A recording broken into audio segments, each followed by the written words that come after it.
Vitajte späť na ceste, ktorá nevedie nikam von, ale hlboko do vášho vnútra. Volám sa Alica a som vašou sprievodkyňou svetom, na ktorý sme v zhone moderných dní takmer úplne zabudli. V prvom diele sme otvorili brány. Dnes cez ne spoločne prejdeme. Dnes sa dotkneme mrazivej síly severských rún a tajomstiev, ktoré si pamätá len krv našich predkov. Pôjdeme do ticha írskych lesov, kde zem dodnes dýcha menami starých bytostí. A ponoríme sa do hlbín Amazonky, kde liečivé piesne šamanov prepisujú kódy našej karmy. Pripravte sa.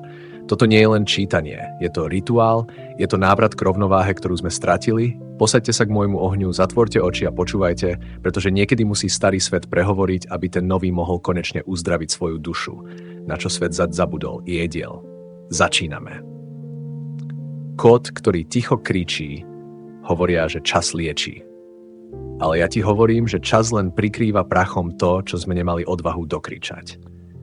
Stojíme na ramenách svojich predkov, niekedy sú to ramená pevné ako dub, inokedy sú to trosky, ktoré sa pod nami rúcajú, lebo nesú ťarchu tajomstiev, ktoré nikto nesmel vedieť. Krv nie je len tekutina, je to biologická pamäť, v ktorej sú zapísané všetky víťazstvá, ale aj všetky zrady a kliatby, stratené sny a prerušené piesne tých, čo tu boli pred nami. Možno si myslíš, že tvoj strach z hĺbky, tvoja nevysvetliteľná vina alebo tvoj pocit, že stále hľadáš domov, je len tvoj. Nie je. Je to ozvena. Je to šepot starej mamy, ktorá nemohla milovať. Je to krík pradeda, ktorý musel mlčať. V tejto knihe sa nebudeme učiť, ako na minulosť zabudnúť. Budeme sa učiť, ako ju počuť. Pretože až keď započuješ mlčanie svojho rodu a pocítiš váhu starých klamstiev, môžeš ho konečne oslobodiť a uzdraviť. Pôjdeme spolu od amazonských pralesov, kde hady strážia brány vedomia, cez severské runy, ktoré režú do svedomia, až po ticho tvojho vlastného srdca tu a teraz. Nie som tvoja učiteľka. Som možno len tvoje zrkadlo, do ktorého sa bojíš pozrieť. Som tá, ktorá sa nebojí vziať do ruky meč a rozťať ním tie staré, splesnivelé siete, aby sa tvoj rod oslobodil, aby sa konečne nadýchol oslobodenia, pokoja a lásky. Priprav sa. Táto cesta nebude len o svetle, bude aj o tej čiernej, hustej tme ako smola, o hline a o krvi.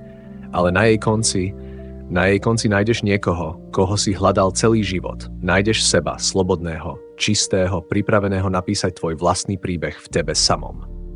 Labyrint preliatej krvi. Koľkokrát si ležal v posteli slzami v očiach a pýtal si sa sám seba, prečo ma Boh trestá? Prečo nemôžem byť jednoducho šťastný? Prečo trpím, ani neviem prečo?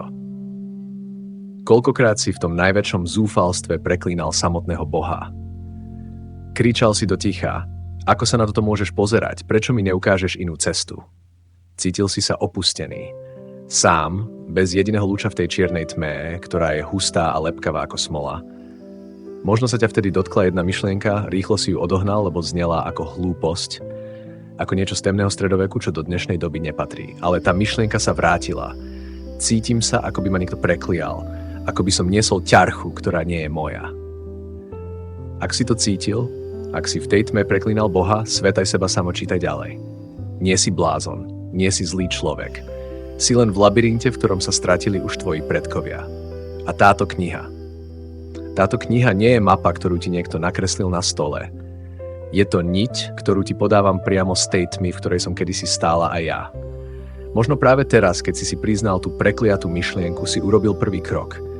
Zostaň so mnou. Ideme tie dvere, kde ťa privíta svetlo, nielen hľadať, my ich ideme rozbiť, aby si mohol konečne výjsť von. Pamäť sveta je roztrhaná. Nezabudnutá, nestratená, roztrhaná. Niekto ju rozrezal ako brucho matky, vzal z nej dieťa a povedal, že žilo šťastne. Hoci nikdy nedýchalo pravdu. A my sme generácie, ktoré sa učili tú dieru zakrývať. Učili nás, že nevieme, že nemáme právo vedieť a vidieť, že nie sme dosť. Že sa to stalo dávno. Ale ja ti hovorím, nie. Nestalo sa to dávno, aj keď je to stále tu. Klamstvo je perpetuum mobile. Až kým ho niekto nezastaví. Ja som prišla s bičom. Nie, aby som trestala, aby som prebudila a pri mne kráčaš ty, ak budeš chcieť.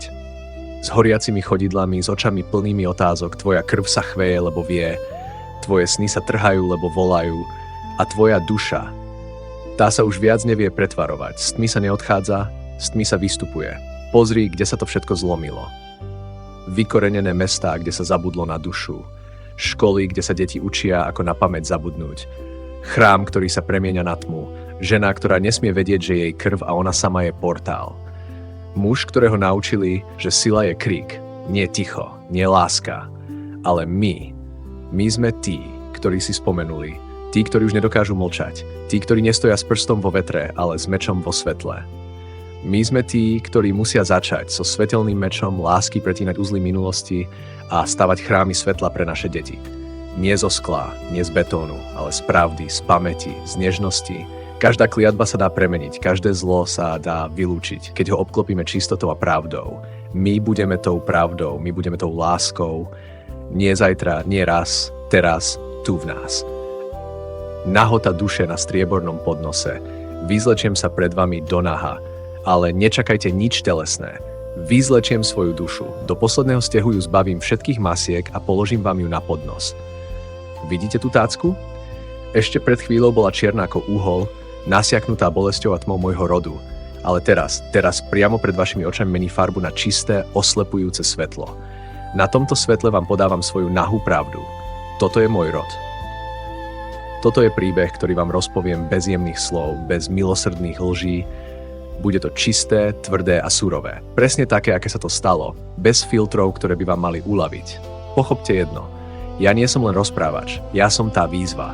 Som ten bod v čase, ktorý sa rozhodol, že rodová kliatba už nemá kam tiecť. Som tá, ktorá premieňa nánosy starých zrád na čistú lásku vo svetle. Pripravte sa. Budem hovoriť o krvi, o hline a o tichu, ktoré zabíjalo. Ale budem hovoriť aj o tom, ako sa z trosiek stáva chrám. Ak máte odvahu vidieť moju nahú dušu, možno konečne nájdete odvahu pozrieť sa aj na tú svoju. Oheň a voda je jazyk tejto knihy. Oheň je pravda, ktorá páli, voda je pamäť, ktorá tečie a keď sa spoja, vzniká para, ktorá zahalí všetko, čo sa človek doteraz bál vidieť. Ale ak chceš ukončiť svoju rodovú kliatbu, musíš byť ako plameň, ktorý vie tancovať s vodou. Musíš byť priamy, nespútaný, pravdivý ako oheň a zároveň mäkký, hlboký a nekonečne starý ako voda, ktorá vie, kam tečie, aj keď ty ešte nie. Rodová kliatba sa neláme iba modlitbou, ktorá sa bojí kričať. Neláme sa tým, že zatvoríš oči a budeš dúfať, že tma zmizne. Tma nezmizne. Tma sa rozstaví, keď do nej vstúpiš s ohňom, ktorý je v tebe od pradávna. A voda? Voda je to, čo si pamätá všetky rany. Všetky nevyslovené prosby tvojich matiek, sestier, starých mám. Voda nesie ich hlas, aj keď oni mlčali. A ty budeš musieť počuť ich mlčanie, aby si ho konečne zlomila. Keď je rod prekliatý, nie je prekliatý Bohom. Je prekliatý mlčaním. Mlčaním, ktoré je staršie než tvoje telo. Mlčaním, ktoré sa ti udomácnilo v kostiach, v dychu, v panve, v krvi. A keď to chceš ukončiť, musíš byť ochotná nevrhať sa na svetlo ako dieťa. Ale stáť v tme ako žena, ktorá vie, že jej vlastné ruky sú chrám a jej hlas je plameň a jej pamäť je rieka, ktorá už nechce niesť cudziu bolesť, oheň bez vody spaluje, voda bez ohňa topí. Ale oheň s vodou, to je tá pradávna alchýmia, na ktorú tvoj rod čakal stovky rokov. A možno práve ty si tá, ktorá to teraz nesie. Nie náhodou, nie omylom, ale pretože tvoj dých si vie spomenúť na to, čo generácie pred tebou chceli zabudnúť. Alebo naozaj zabudli. Tiene krvi, keď had svetla narazí na pečať predkov. Prekliatie je ako zamrznutý čas. Kliatba nie je osud, je to len ticho, ktoré trvá príliš dlho. Je to uzol na niti tvojich predkov, ktorý čaká na niekoho, kto má odvahu ho rozviazať bez toho, aby tú niť pretrhol. Biely had, sprievodca, konateľ, sudca. Nie každý had je temnota. Nie každý had šepká jed. Tento had, ktorý sa mi zjavil, je biely. Nie preto, že je jemný, ale preto, že už neútočí. Nemusí. Je starší než útok. Starší než strach. Starší než ľudské chápanie dobrá a zla. Je sprievodcom. Keď kráčaš cez tmu tak hustú, že sa ti lepí dych, on ide pred tebou. Nie ako ochranca, ktorý ti odsunie prekážky, ale ako nekompromisný konateľ, ktorý ťa vedie presne tam, kam nechceš ísť, ale kde musíš vstúpiť, aby si prežila. Je sudcom, ktorý neodsudzuje, ale oddeluje. Oddelí tvoje od cudzieho. Oddelí lož od krvi. Oddelí hlas tvojej duše od šepotov rodu, ktoré ti nikdy nepatrili. Nie je biely, pretože je svetlo. Je biely, lebo je čistý. Tak čistý, že aj tma pred ním cúva. Had ma viedol cez čierňavú hustú ako smola, cez oheň, ktorý pálil čarodejnice neprávom, cez potopu, ktorá brala tých, čo sa obzerali dozadu, cez vietor, ktorý trhal staré stromy aj s koreňmi, celé rody. A keď zničil to, čo už nemohlo žiť, stal sa zemou. Nejemnou hlinou, ale temnou pôdou, ktorá odkrýva staré, plesnivé, zabudnuté a zakrýva novou, čerstvou, dychom nasiaknutou zemou, kde môže vyrásť všetko, čo je pravdivé. Had nehladí, had neutešuje, had neprosí, had ukazuje, a kto sa na neho bez strachu pozrie, ten prežije. Ľudia sa boja hadov, lebo vidia len ich kožu. Nevidia pamäť, ktorú nesú. Nevidia ich prastarý zákon. Kto chce žiť nový život, musí jedného dňa vyzlieť starú kožu. A tak bude aj s tebou. A tak bude s každým rodom, ktorý sa rozhodne skončiť kliatbu. Had ťa prevedie cez všetko, čomu si sa celý život vyhýbala. Nie preto, aby ťa zlomil, ale preto, že tvoja nová koža je už hotová. Len čaká, kým ju pochopíš a oblečieš si ju. Sen o bielom hadovi. Niekoľko dní pred týmto snom vo mne rástla prázdnota. Taká, ktorá sa neukazuje navonok, ale žerie zvnútra. Všetko bolo v poriadku. No ja som cítila, ako by vo mne niečo padalo do hĺbky bez dna. Plakala som. Moje telo ticho, moja duša náhlas. S týmto prázdnom som zaspala. Vo sne som stála na terase, pozerala som sa na oblohu posiatu hviezdami a medzi nimi som ťa hľadala, ako keby si bol niekde tam, medzi tými svetlami. A vtedy sa začal plaziť ku mne had. Najprv bol hnedý, takmer ako zem, potom sa pred mojimi očami menil, belel, až kým sa nestal čisto bielým. Rástol, bol čoraz väčší, mohutnejší, pokojný aj desivý zároveň. Zastavil sa predo mnou, pozeral sa mi do očí a bez slov ma volal. Nie hlasom, nie pohybom, len pohľadom. Pomaly som k nemu kráčala, hoci sa mi triasli kolená, obmotal sa okolo mňa ako špirála, moje telo stuhlo od strachu, ale z jeho kože vychádzalo jemné vibrovanie. A ako keby sa ma dotýkal svetlom. Hladkal ma tým, čo by malo naháňať hrôzu. Vzpriamil sa, dostali sme sa tvárou k tvári. Jeho oči, smaragdovo-zelené, hlboké, prastaré, sa vpíjali do mojich. A ja som vedela, že musím stáť, že nesmiem uhnúť. Poboskal ma. Keď sa naše pery dotkli, nebolo to zvádzanie.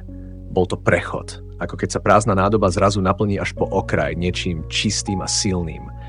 V tej chvíli sa pri nás objavili traja menší bieli hady.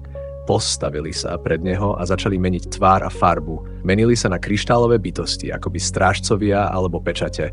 Had mi prehovoril do mysle, toto je tvoj najväčší strach. Kým sa ho bojíš, budeš ho nosiť v sebe.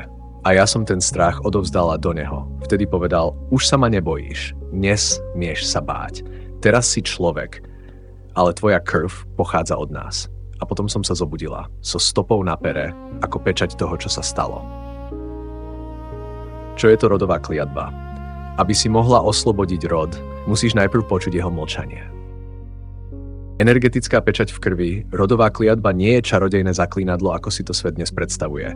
Je to zablokovaný tok energie, ktorý sa zrodil z bolesti, hanby, zrady alebo prerušeného zasvetenia.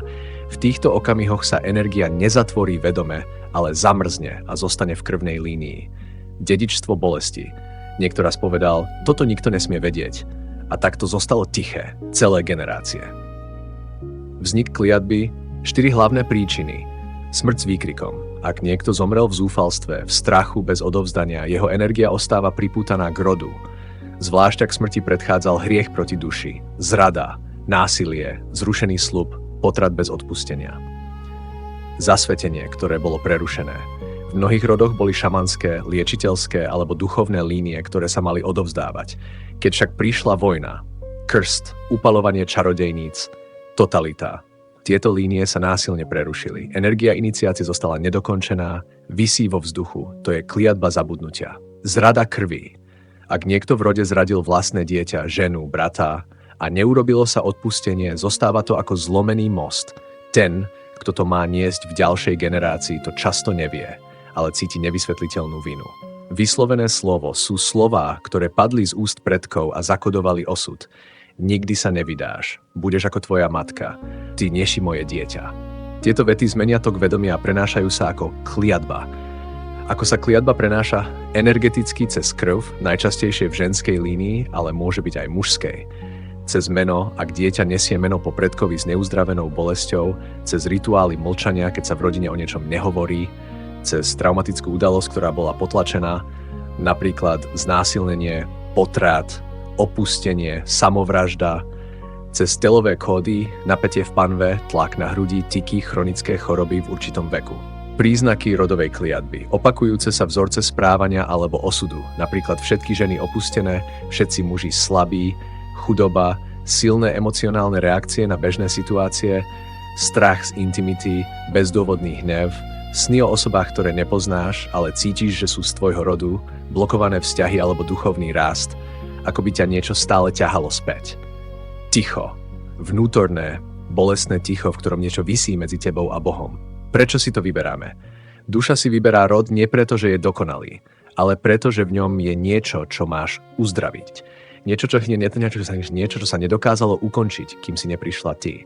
Možno si prvá žena v rode, ktorá miluje vedome, prvý muž, ktorý neuteká pred slzami, prvé dieťa, ktoré počúva hlas duše a nie hlas hanby. Konfrontácia, ktorej sa nevyhneš. Človek bude vždy znova a znova konfrontovaný s tým, čoho sa najviac bojí. Nezáleží na tom, či má ten strach tvár starého človeka, ktorý vyzerá ako diabol, alebo či prichádza v podobe zvieraťa, plaza, tieňa, spomienky či situácie, ktorá sa vracia ako echo z minulosti. Strach sa nevzdá, bude stať pred tebou dovtedy, kým ho nepríjmeš. A presne takto je to aj s rodovou kliatbou. Kým sa jej vyhýbaš, kým pred ňou zatváraš oči, kým ju máš za niečo vonkajšie, čo sa stalo a proste je, nebude oslabená, bude čakať. Rodová kliatba nie je príbehom minulosti. Je to živá energia v krvi, ktorá sa prenáša v obrazoch, v pocitoch, v tichých príkazoch, ktoré si ani neuvedomujeme. Keď sa pozrieš tej kliatbe do očí, pochopíš, že celý život si zakrývala jej tvár vlastnými vinami. Myslela si, že si zlyhala ty. Myslela si, že si urobila chyby, ktoré si nikdy neurobila. Myslela si, že tvoja bolesť je dôsledok tvojho konania. Nie je. To, čo si nosila na pleciach, sú obrazy v tvojej krvi, ktoré ti prikazovali niesť cudzie hriechy ako svoje vlastné. Ako keby si bola posledný článok reťaze, ktorý má zaplatiť za všetkých.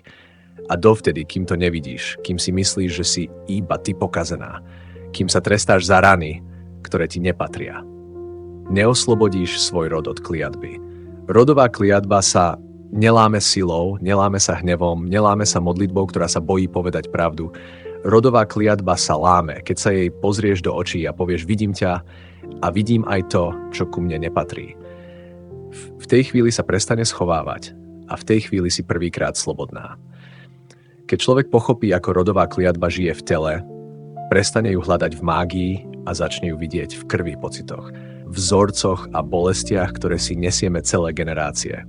Ako sa rodová kliatba prejavuje v tele, pocity, choroby, psychosomatika, generácie, rodová kliatba sa málokedy prejaví slovami, nemá hlas, prejaví sa tichom v tele, ktoré človek dlho ignoruje, až kým mu nezačne rozkladať kosti, dých, spánok, vzťahy a nakoniec dušu. V tele ako tlak, ktorý nevznikol z dnešných dôvodov, človek cíti úzkosť, ale nič sa nedeje. Cíti hrču v hrdle, ale nič nepovedal. Cíti bolesť v hrudi, ale srdce je zdravé. Rodová kliatba sa prejavuje ako tieseň bez dôvodu, návaly smútku, ničím nevysvetliteľné, napätie medzi lopatkami, miesto nevyplakaných predkov, bolesť pod rebrami, miesto potlačeného hnevu rodu. Telo nesie pamäť tých, ktorí nemohli kričať a kričí teraz cez teba. V chorobách, ktoré sa v rodine opakujú ako kruh. Nie každá choroba je rodovým odkazom, ale tie, ktoré sa opakujú v každej generácii, niečo hovoria. Najčastejšie autoimunitné ochorenia, telo útočí na seba, lebo rod útočil sám na seba. Rakovina, nevyplakaný smútok, ktorý sa zvrhol na hmotu, problémy so štítnou žľazou, rod nemohol hovoriť pravdu, problémy s pokožkou, rod sa hanbil za niečo, čo sa nemalo vidieť, bolesti nôh, predkovia nemohli ísť vlastnou cestou. Telo nesie nedokončené príbehy v podobe symptómov. V emóciách, ktoré nepatria tebe, rodová kliatba prenáša emocionálne dedičstvo. Človek cíti strach, ktorý nikdy nezažil, hanbu, ktorú neurobil, vinu, ktorú si nenesie on, smútok, ktorý mu nepatrí. Toto sú obrazy krvi, predkovia ich nevedeli uniesť, zostali v tebe, nie ako trest, ale ako úloha. V generáciách, ktoré opakujú tie isté scenáre, rodová kliatba je často iba nedokončený príbeh. Prejavuje sa takto. Ženy si vyberajú rovnakých partnerov ako ich matky, staré matky, Muži nesú hnev otcov, ktorí ho nemohli vyjadriť. Rod sa stále vracia k chudobe, chorobe, závislostiam. Rod opakuje opustenie, zradu, mlčanie. Keď sa vzorec opakuje 3 generácie, už nepatrí jednotlivcovi, patrí rodu.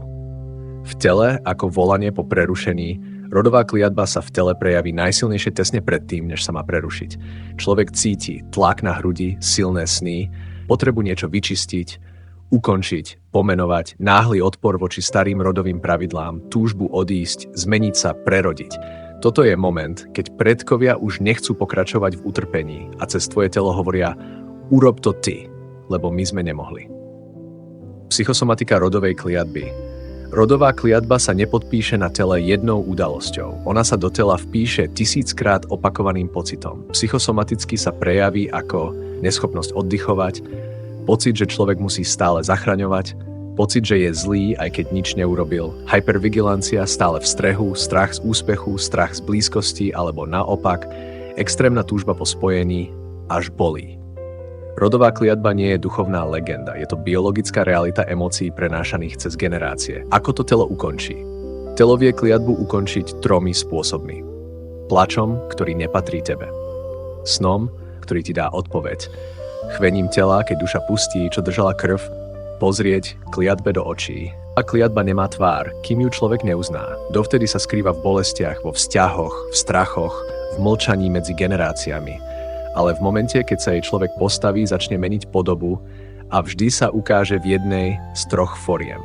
Tvár, ktorej sa najviac bojíš.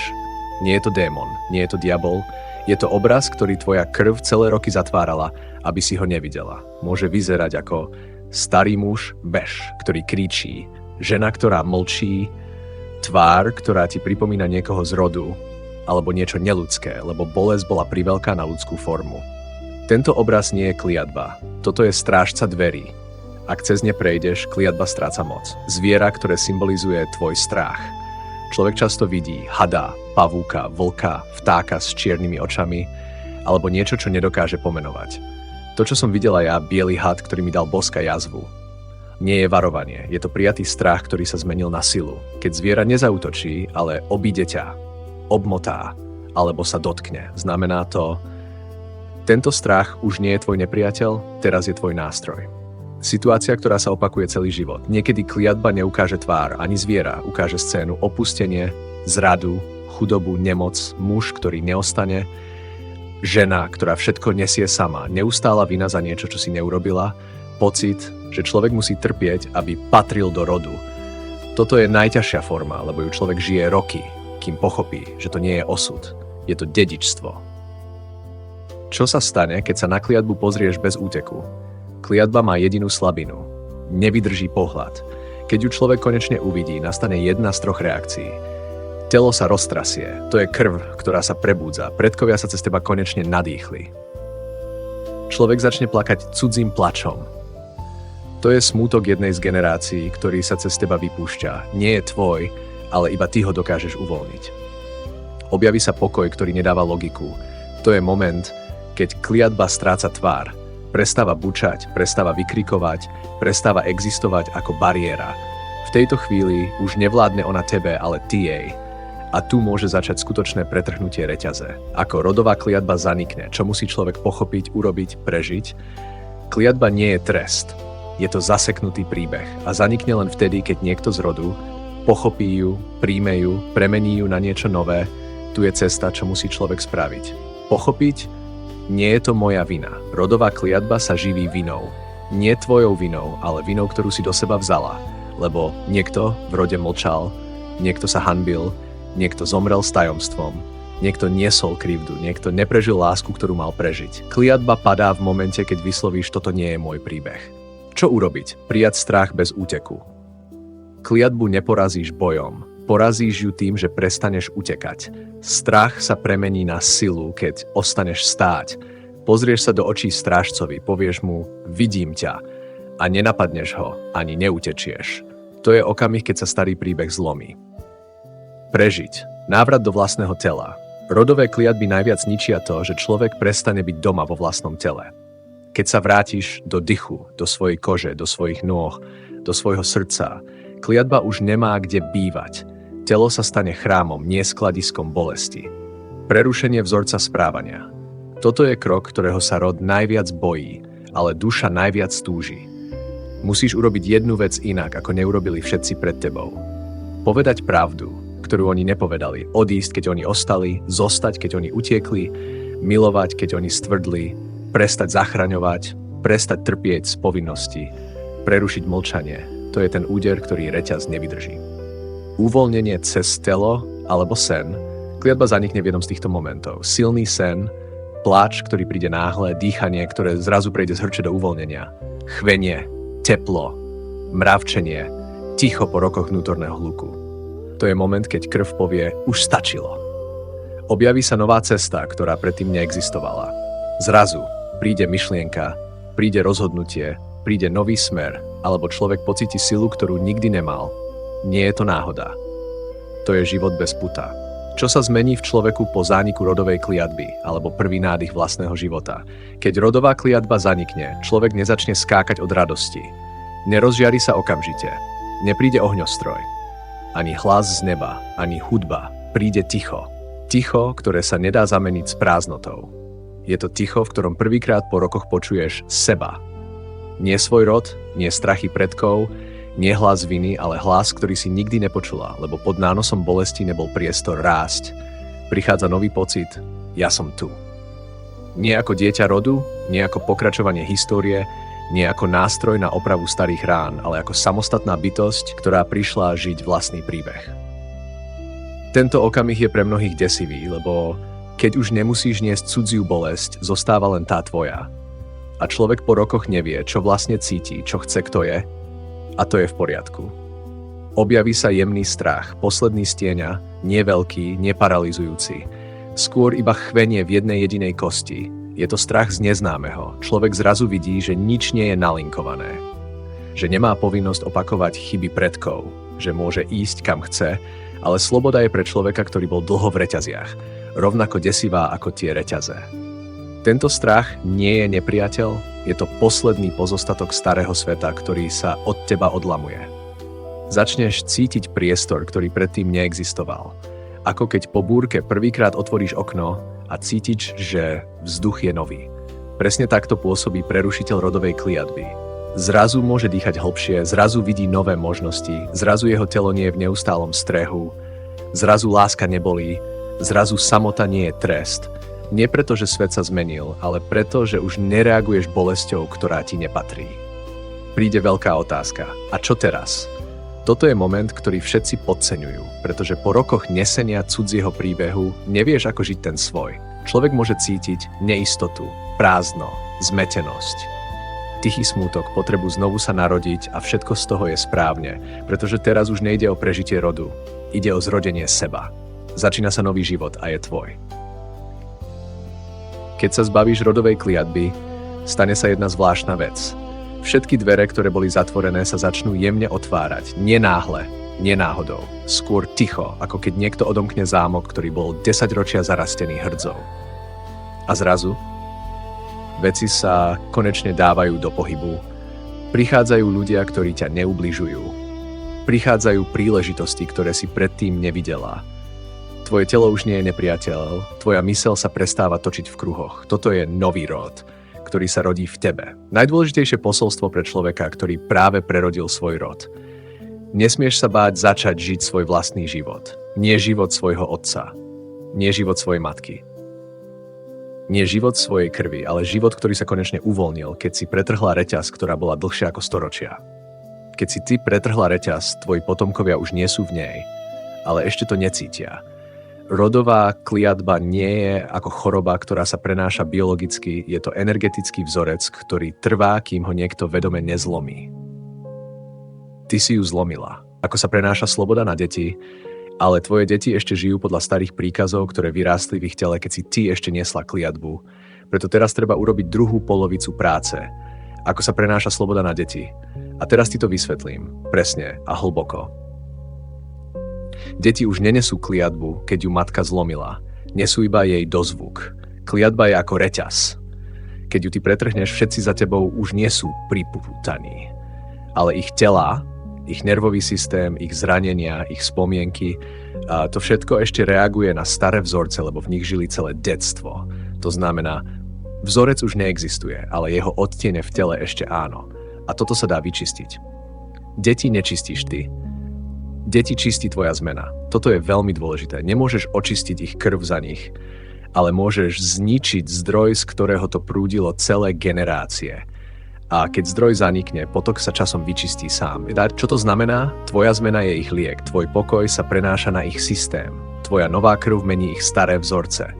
Tvoje oslobodenie im dáva nový priestor na dýchanie.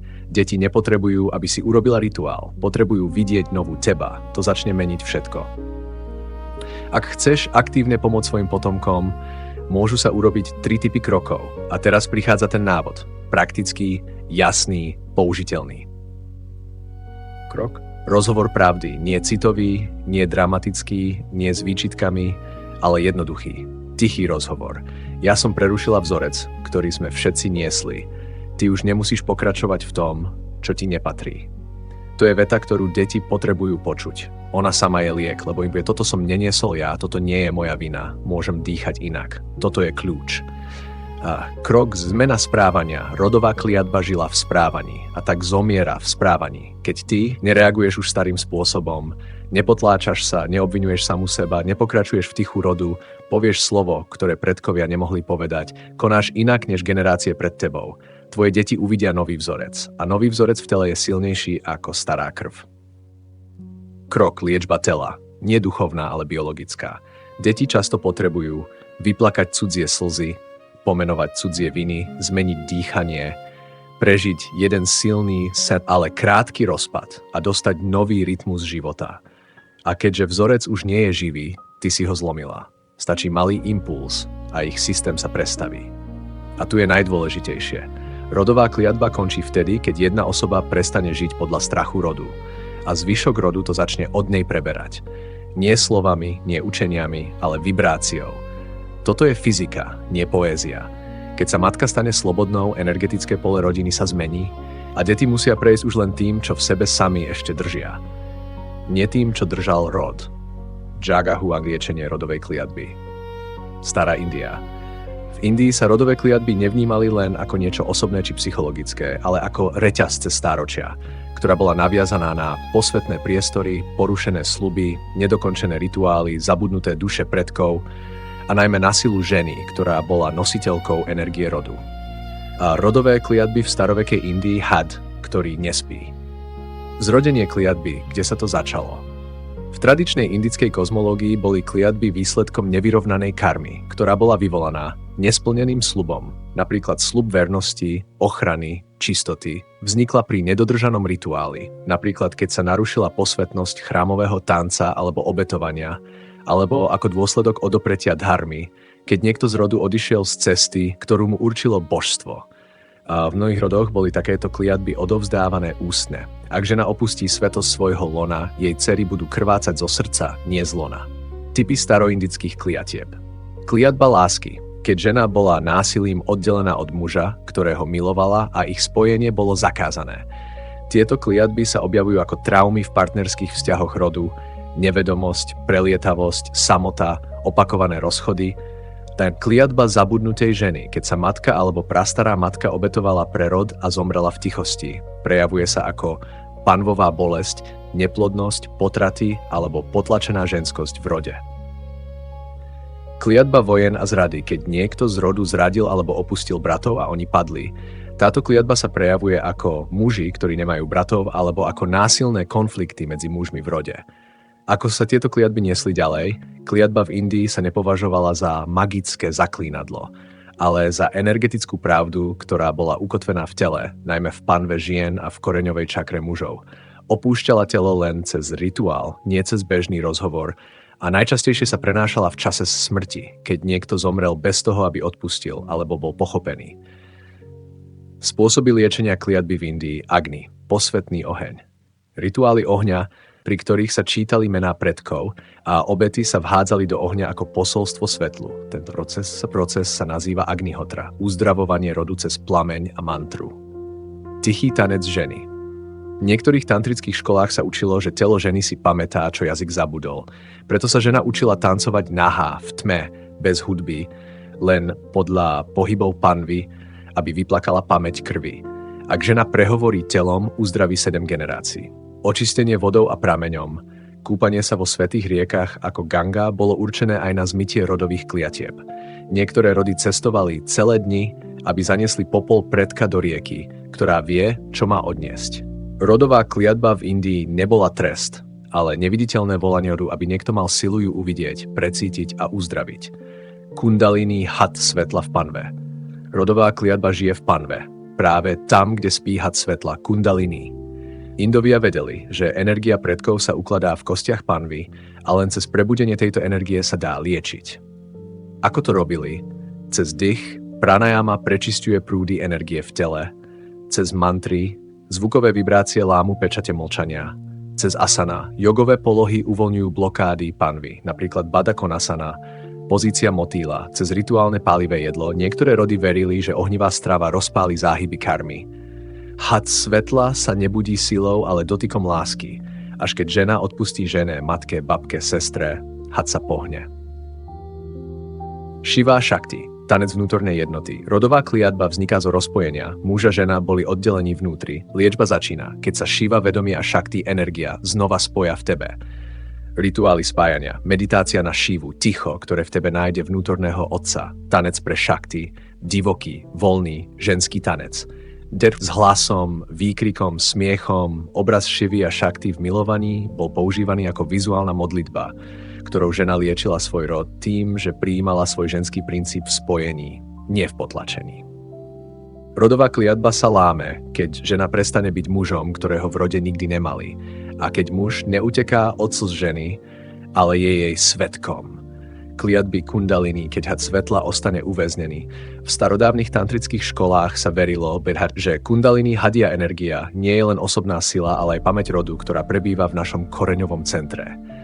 A keď trauma, vina alebo nedokončený osud predka ostane nezahojený, táto energia sa neprebudí, alebo sa prebudí nesprávne ako bolesť, hnev, choroba, neplodnosť, bezcielne blúdenie či duchovná izolácia. Shiva a Shakti, oddelení cez kliatbu, Shiva a Shakti symbolizujú dokonalú jednotu vedomia energie. Ale v mnohých rodoch bola táto jednota narušená. Mužská línia stratila Shivu, vedomie, pokoj, prítomnosť kvôli vojnám, zradám alebo potlačeniu citov. Ženská línia stratila Shakti, životnú silu, vášeň, telo kvôli znásilneniam, odlúčeniu od milovaného alebo umlčaniu ženskej múdrosti. Rodová kliatba v tejto tantrickej symbolike znamená, že Shiva a Shakti sa vnútri jedinca nikdy nestretnú. Ako sa to prejavovalo u žien, neustála únava, bolesť v panve, silné krvácania alebo naopak neprítomnosť cyklu, neschopnosť otvoriť sa láske, strach z dotyku, pocit, že ich telo nie je ich. U mužov odrezanosť od tela, neschopnosť precítiť vášeň či bolesť, potlačené emócie, výbuchy hnevu, problémy s potenciou, nedostatok životnej motivácie. Cesta uzdravenia, návrat Shiva k Shakti.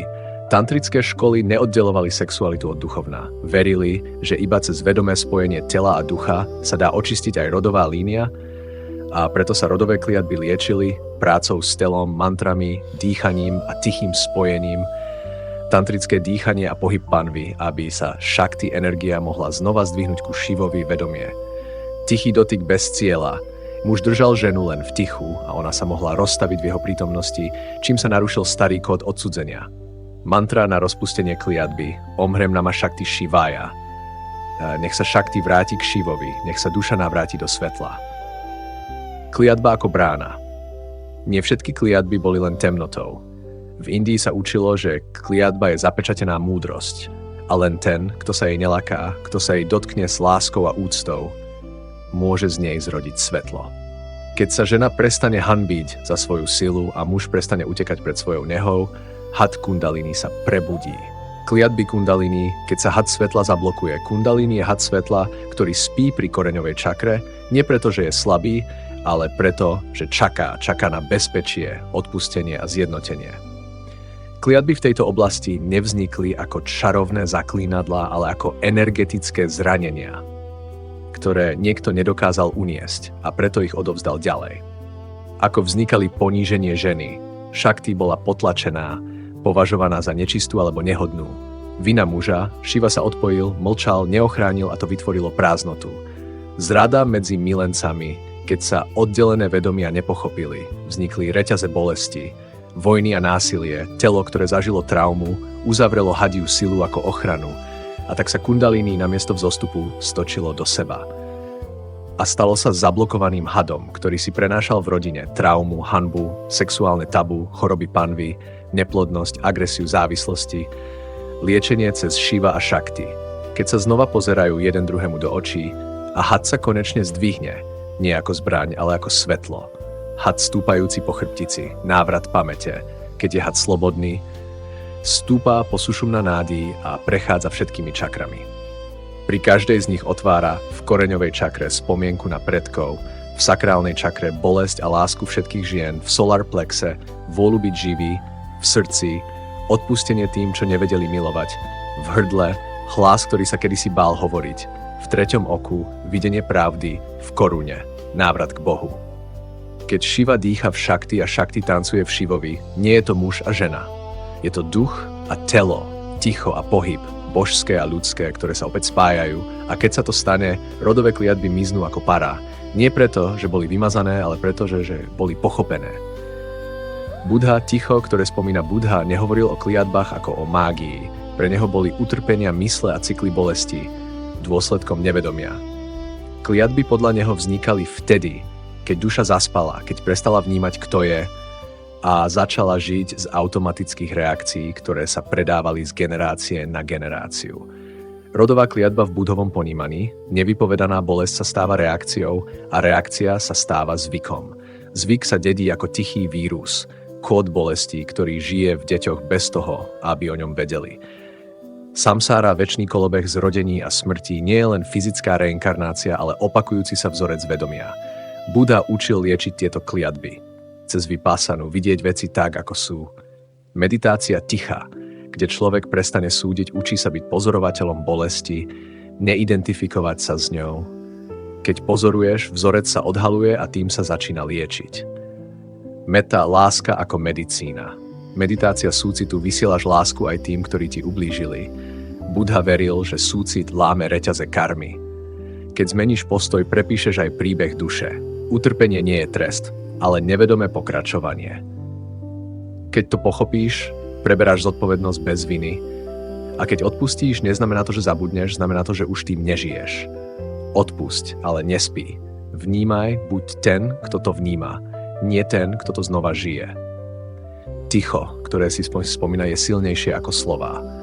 Buddha neliečil slová, liečil utrpenie mysle. Chia Tao, dých života a cesta bez ciest. V starovekej Číne sa verilo, že všetko, čo žije, vibruje v prúde čchy jemnohmotnej životnej energie.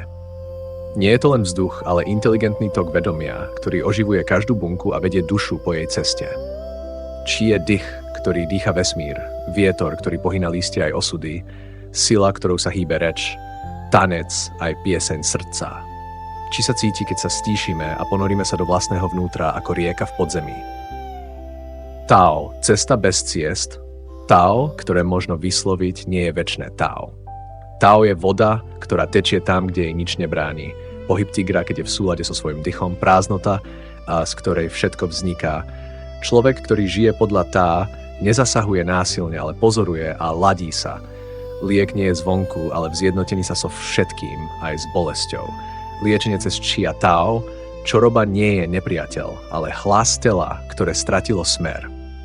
Liečenie prebiehalo cez dýchové cvičenia, cez tichý pohyb, cez meditáciu v prírode, cez akupunktúru. Keď chi neprúdi, vzniká tieň, neprečítaná bolesť. Táto bolesť sa dedí ako zabudnutý príbeh, ktorý sa chce rozpamätať.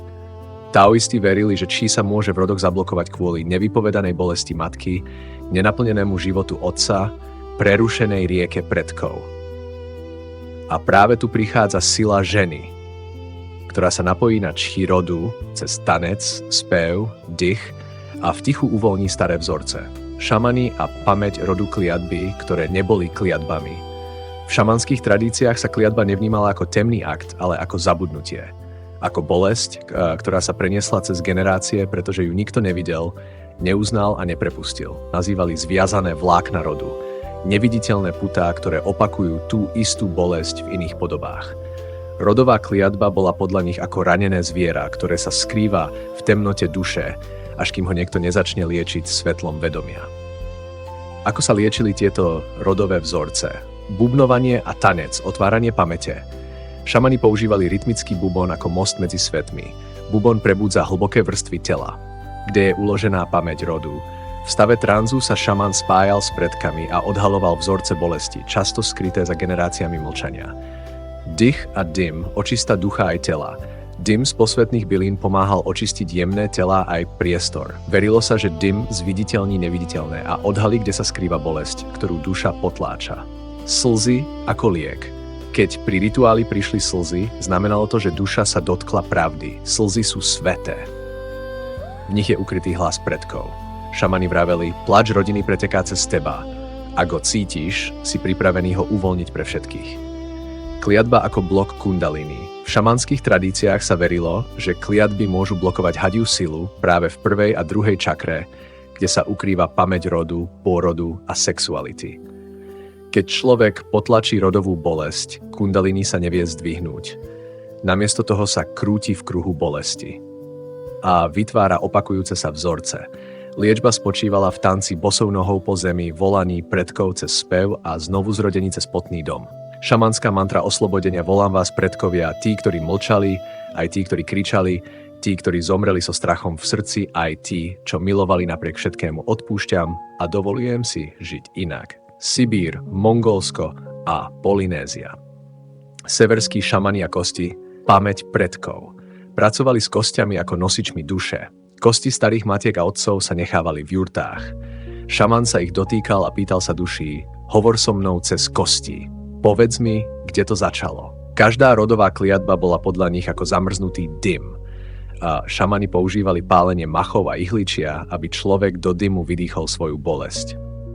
Bubon nebol hudobný nástroj, bol to most. Rytmus bubna odpovedal na otázky, je to matkina bolesť? Je to stratený brat? Je to neodpustené medzi milencami? Vlk bol strážcom línie, verilo sa, že vlci sprevádzajú dušu cez temnotu do svetla. Ak zavíja vlk pri jurtách, rodová rana sa chce zahojiť. Liečba spočívala v uvidení, šaman ti zobral ruku, položil ju na miesto bolesti a povedal, pozri sa, nie je to tvoj hriech, ale tvoja voľba, či ho ponesieš ďalej. Mongolské rodové rituály. Duchovia stepy, Ongod. Ak sa neurobil pohreb správne, duch ostal viazaný k rodu ako tieň. Rodová kliatba ako zviazaný dých prejavovala sa ako neviditeľné zaťaženie hrude a strata hlasu.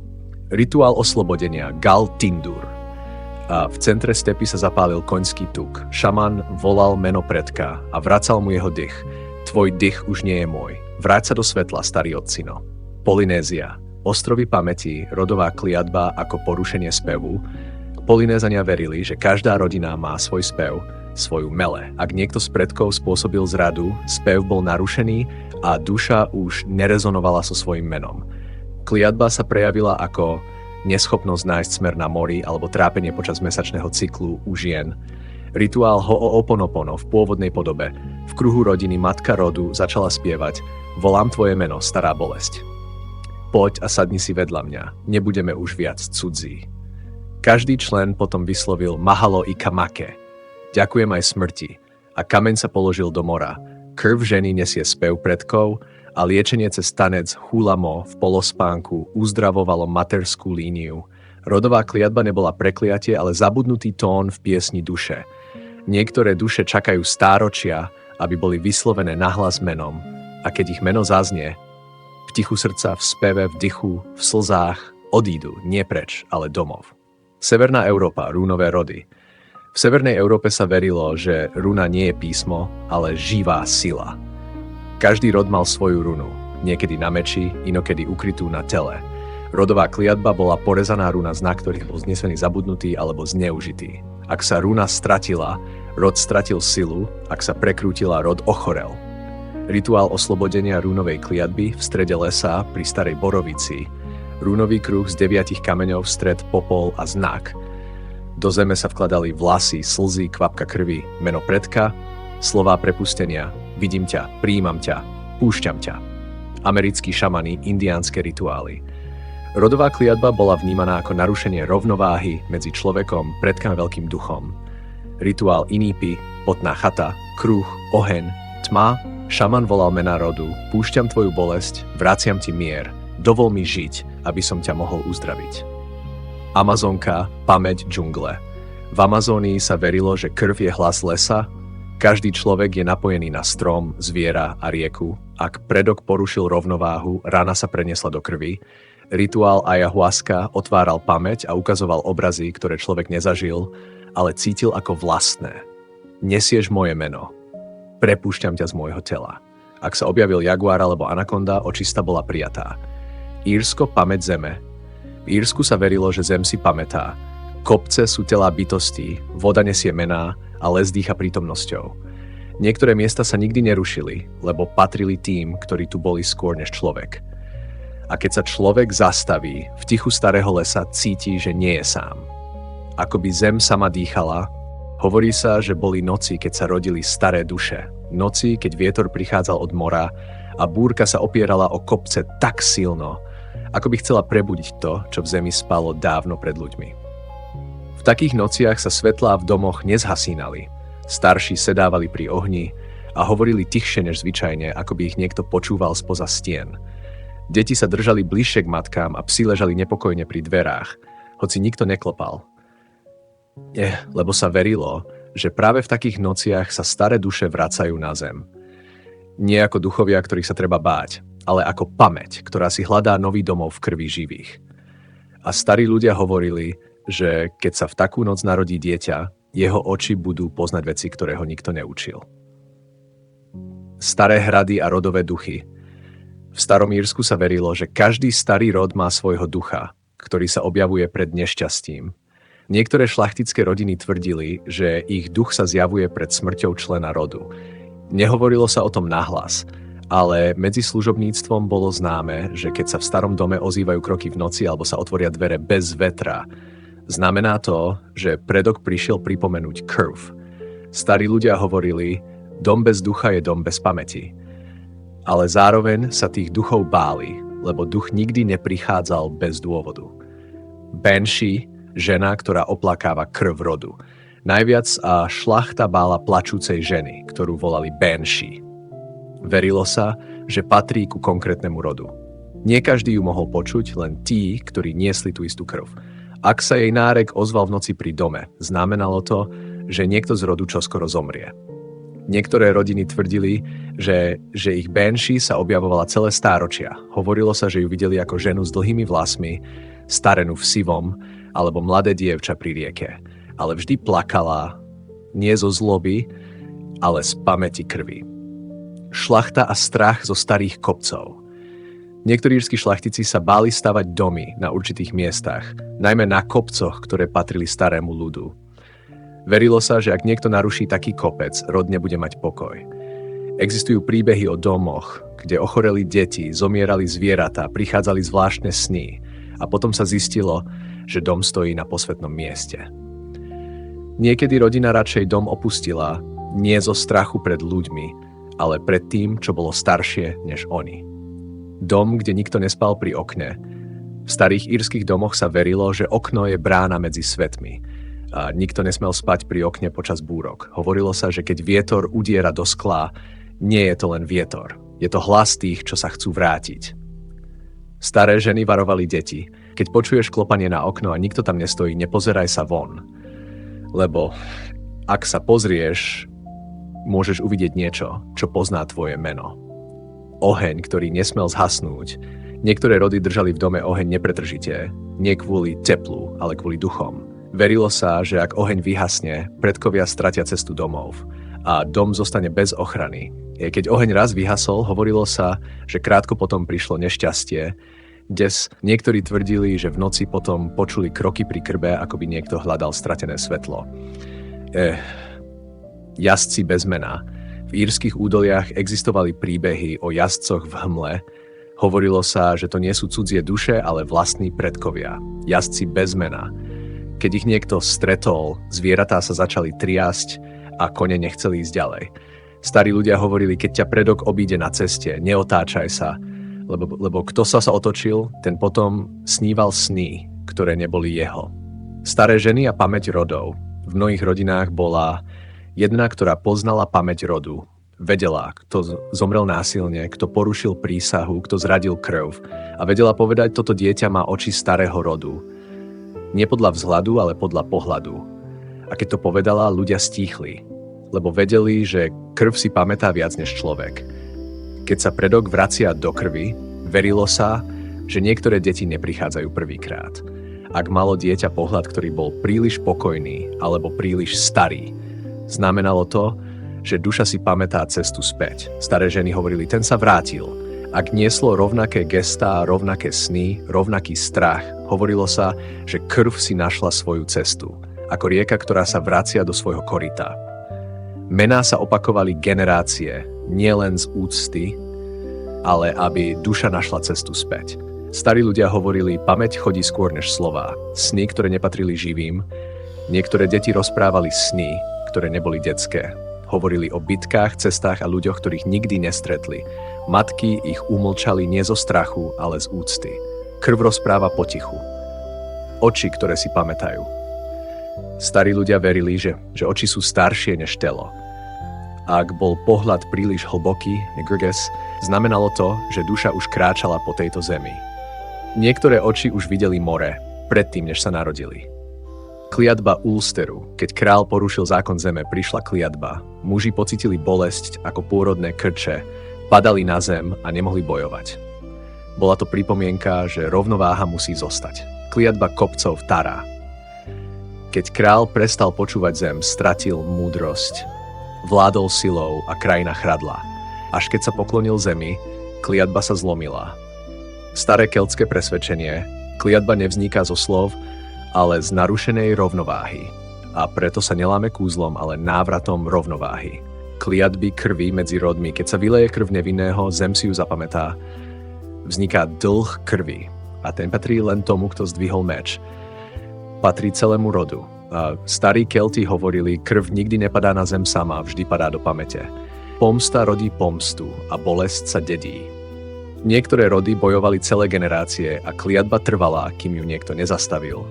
Rituál zmierenia, na hranici území sa vykopal kruh, do stredu sa položil meč, dvaja muži si porezali dlaň a krv nechali padnúť do zeme. Potom meč zakopali a povedali, nech zem vezme našu krv a nech už nikdy nežiada viac. Staré keltské varovanie, kliatba krvi sa neláme, keď zabiješ nepriateľa. Láme sa vtedy, keď sa rozhodneš nezdvihnúť meč. Najsilnejší bojovník nie je ten, kto zabil najviac, ale ten, kto dokázal zastaviť krv. Posvätné studne a kliatba vody. V Starom Írsku mali posvätné studne zvláštne miesto. Neboli len zdrojom vody, ale miestami, kde sa zem dotýka podsvetia. Starí Kelti verili, že voda zo studne pochádza z miest, kde sa stretáva svet živých a svet duchov. Také studne boli ukryté v starých hájoch medzi kameňmi pokrytými machom alebo pri koreňoch veľmi starých stromov. A ľudia tam prinášali prosby za ochranu rodu, ale keď bola krivda veľká, niekedy tam prišli aj so slovami kliatby. Slová vyslovené nad vodou. Keltská tradícia hovorí, že voda počúva. Keď niekto vyslovil kliatbu pri studni, položil ruku na hladinu, vyslovil meno a slová bolesti. Verilo sa, že voda tieto slová odnesie do hlbín sveta. Druidi varovali, voda neberie stranu, voda len nesie to, čo jej dáš. Preto sa ľudia báli vyslovovať kliatby pri studniach, aby sa nevrátili k ním. Studňa, ktorá pamätá, v mnohých dedinách sa hovorilo, že niektoré studne majú pamäť. Ak sa nad nimi vyslovila kliatba, voda vraj menila chuť, bola horká alebo studená ako kov.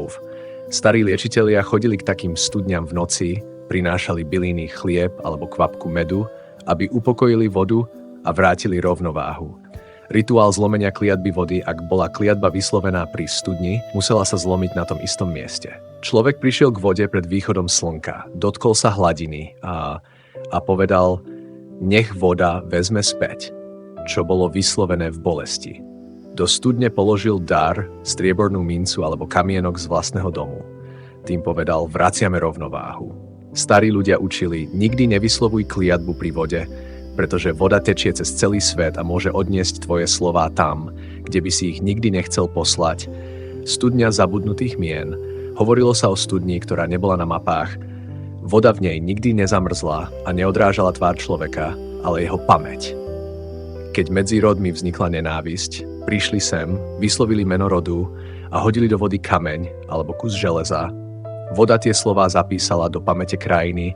Druidi varovali, kto prinesie nenávisť k studni, nech vie, že voda si zapamätá aj jeho meno.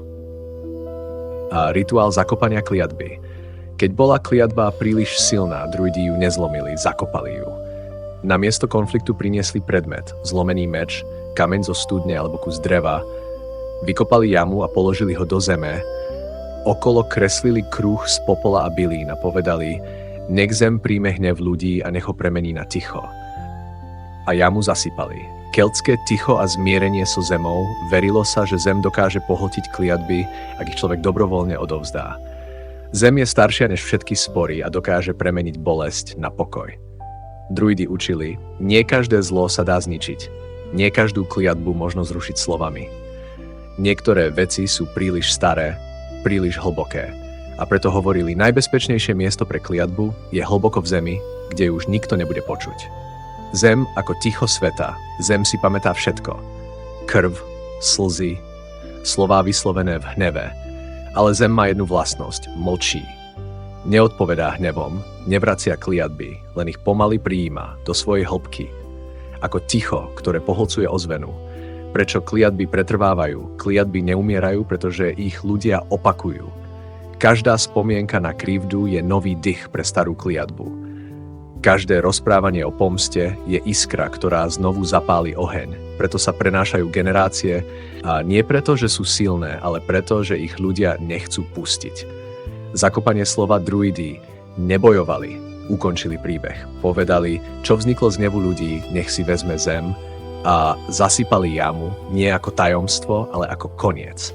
Ticho, ktoré lieči zem, premieňa bolesť na ticho pomaly, korene prerastú miesto, dážď prejde pôdou a hnev sa rozpadne, nie náhle, ale tak ticho, že si to nikto nevšimne. Posledná múdrosť druidov, nie všetko musí byť porazené, niektoré veci stačí uložiť do zeme a prestať ich volať späť. A vtedy sa kliatba stane len zabudnutým slovom v tichu zeme. Kliatba krvi severu, vikingovia. Vikingovia niesli inú silu, vietor, oheň, oceán. Verili, že krv bojovníka je pieseň rodu. Keď padne krv, zem počuje rod. Kliatby boli spojené s prísahou, s krvou. Runy neboli len písmo, tá boli silou. Ak niekto vyril kliatbu do dreva, kameňa alebo lode, verilo sa, že privolal osud. Ale ságy varovali, runy vyrezané v hneve sa vracajú k ruke, ktorá ich vyrila. Nid, kliatba hanby, stĺp s hlavou koňa, otočený k domu nepriateľa, kliatba, ktorá zasahovala česť rodu. Norny vlákna osudu, osud tkali norny pri koreni stromu sveta. Kliatba môže zraniť, ale osud rozhodne. Kliatba meča Tyrfing meč, ktorý musel zabíjať, nikdy sa nemohol vrátiť bez krvi a ničil rody. Nie preto, že bol zlý, ale preto, že bol dokonalý. Krvná pomsta Bloodhefend. Pomsta bola povinnosť. Ak ju rod nevykonal, prišla hanba a tak vznikali vojny, ktoré trvali generácie, ale existovala aj cesta, vergeld, cena za život, ak bola prijatá, krv, ak prestala tiecť. Prekliate zlato Andvariho poklad, ktorý priniesol kliatbu. Zlato, ktoré nieslo osud a ukázalo, že niektoré dary nie sú požehnaním, ale skúškou. Jedna z najtemnejších severských legend hovorí o trpaslíkovi menom Andvari. Andvari žil v jaskyni pri vodopáde a vlastnil obrovský poklad zlata. V tom poklade bol aj zvláštny prsteň. Prsteň mal moc rozmnožovať zlato. Jedného dňa bohovia Loki, Odin a Hönir potrebovali zaplatiť výkupné. Loki našiel Andvariho a ukradol mu celý poklad. Keď Andvari videl, že mu berú jeho zlato, vyslovil kliatbu, nech toto zlato prinesie smrť každému, kto ho vlastní. A kliatba sa naplnila, zlato prešlo rukami kráľov a takmer každý z nich zomrel v boji s radou alebo rukou vlastných. A tak sa z pokladu stal osud. Berserkeri, bojovníci šeliem. Medzi vikingami existovali bojovníci, ktorých sa báli aj vlastní spojenci. Volali sa berserkeri, bojovníci v medvedej koži. Pred bitkou vykonávali rituály, pili silné nápoje, spievali staré piesne. A potom vstúpili do stavu Berserker Gang.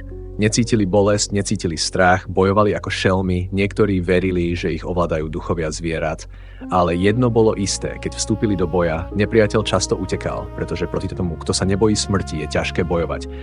Yggdrasil, strom, ktorý drží svety. Pre vikingov bola každá kliatba, zásah do osudu a osud bol strom. Yggdrasil, obrovský strom, ktorý držal všetky svety. Korene siahli do hlbín, studňa osudu, studňa múdrosti, studňa temnoty.